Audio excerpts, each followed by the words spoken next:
Let's look at one or two of your other promises. On immigration, you want a points-based system. Well, there is a points-based system. Varsha Nusimlu, who's a marketing executive. Varsha. My question is, if the free movement of EU citizens was restricted, would this create any skill shortages in the UK? And it's Nigel Farage's turn for the first minute. Mr. Farage. No, because I believe what we ought to be doing is operating a system of work permits. Work permits in terms of what are the shortages that we may have and what are the skills that other people may want to bring to us. But I think it's complete madness to say we have a total open door to nearly 500 million people and any of them can come.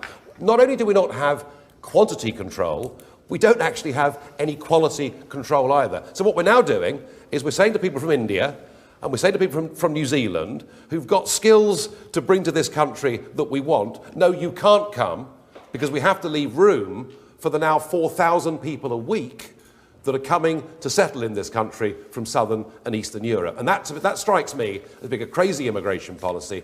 Let's actually not think of it purely in European terms. Let's think of it globally. Let's be happy to give people work permits, which gives them the right to come and work in this country. They must bring some insurance to cover their health affairs. And if after a period of time they've been here and they haven't committed any crimes and they want to become citizens of this country, then they'd be good, acceptable people to have. And at the moment, we're not choosing on the basis of quality. Mr. Farage, thank you. Thank you. Said earlier on this week that they weren't bothering to arrest people for cannabis. Will you please stop pretending there's some kind of savage prohibitionary war? This country is involved in a huge decriminalisation experiment. All the things which you blame on prohibition are actually the result of this decriminalisation experiment, about which you appear not to know, though the figures are all available. No. Some of them obtained by you in parliamentary questions asked by you, so you ought to know. But if only people would actually discuss this, and I'm constantly told, let's discuss this factually. I wrote an entire book on this. It contains the details of how this happened. Why don't you pay any attention? And why do you say you're worried about your children? Hang on, Peter, we've run out of time and we need to let Nick Clegg answer. You're worried about your children. You should not be pleased with the way in which they're exposed now wholly to a completely unrestrained cannabis trade. So I think... Hang on, Peter, hang on. Let Nick Clegg answer. So Peter, of course, is correct when he's saying that there is sort of de facto decriminalisation going on. But it's not well, a very... I'm going to write that down and quote it. Well, hang on. It's not a very remarkable discovery. Everyone knows it. So in Durham, well, they never say it, though.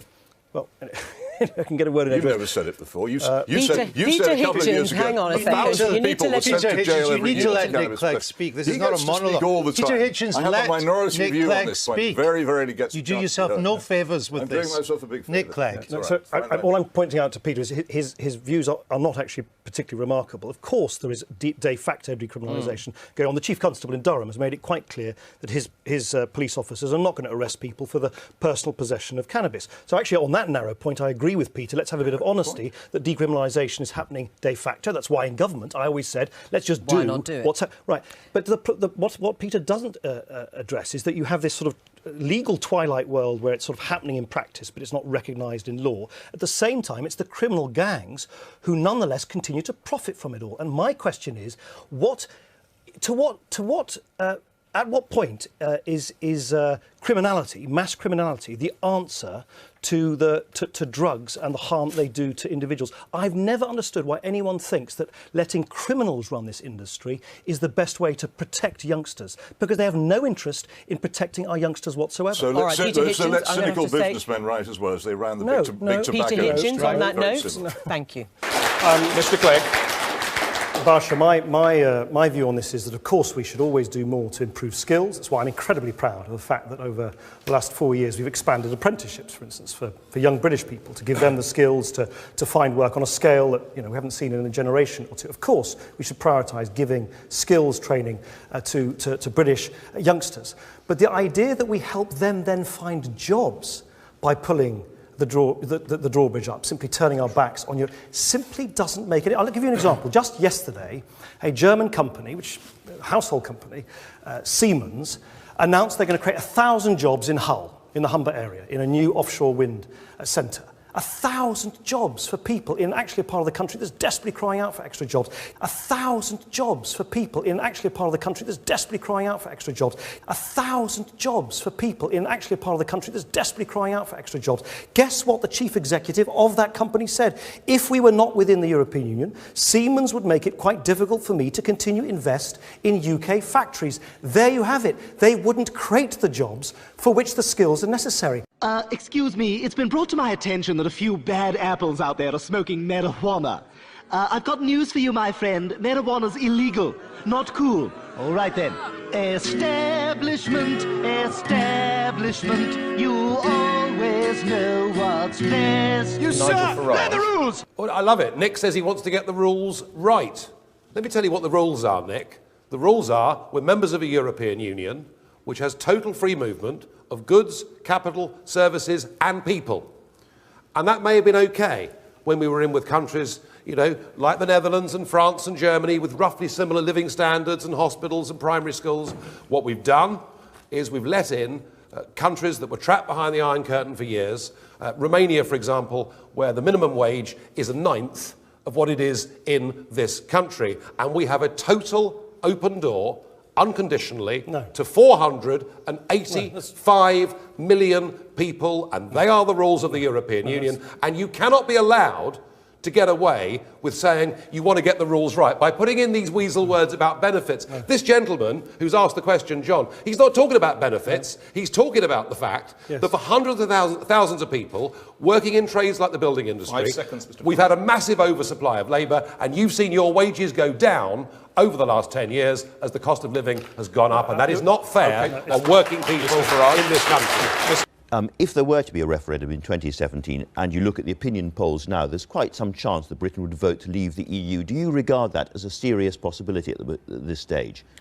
I mean, are you in favour of it? Do you think it's possible that it would happen? Clearly not in favour of it when over 3 million jobs in this country are directly or indirectly dependent on our position within the world's largest borderless single market. We have to have this debate on the basis of facts. And what you've just heard from Nigel Farage is simply not true. I've got here a leaflet from Nigel Farage. Can I just finish the point? This is a leaflet that Nigel Farage's party distributed in the recent Eastleigh by-election. You may remember it. It says here that 29 million Romanians and Bulgarians may come to this country. There aren't even 29 million Romanians and Bulgarians living in Romania and Bulgaria. It is simply not true.